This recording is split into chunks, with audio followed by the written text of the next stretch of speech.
Hi guys! If you have very little time to cook, this is a quick pasta recipe using 555 Spanish-style sardines. Our first step is to debone the sardines to avoid that grainy feeling when you eat a fish dish.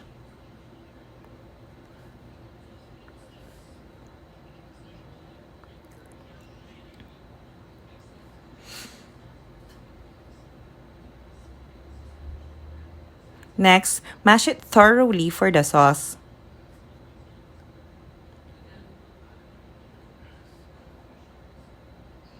Cook the pasta al dente or according to package instruction. Mine took 9 minutes to cook.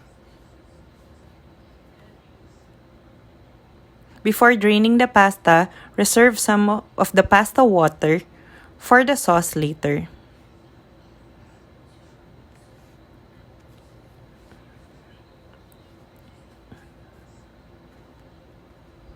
In a pan, saute garlic in olive oil and some butter.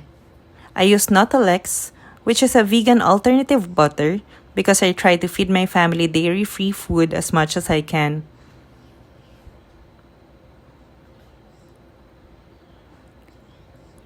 Add the mashed sardines, then season with salt and pepper. You can also put some chili flakes if you want to make it more spicy.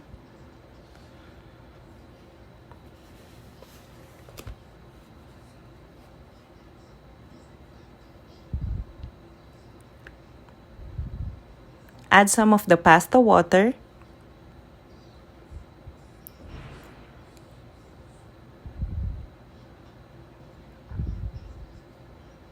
And some chopped basil leaves. I also added more butter to make it tastier.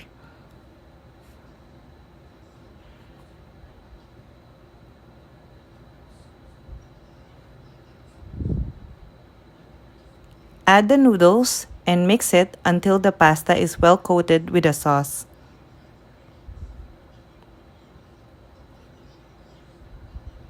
I added some nutritional yeast, which is a good vegan alternative for Parmesan cheese.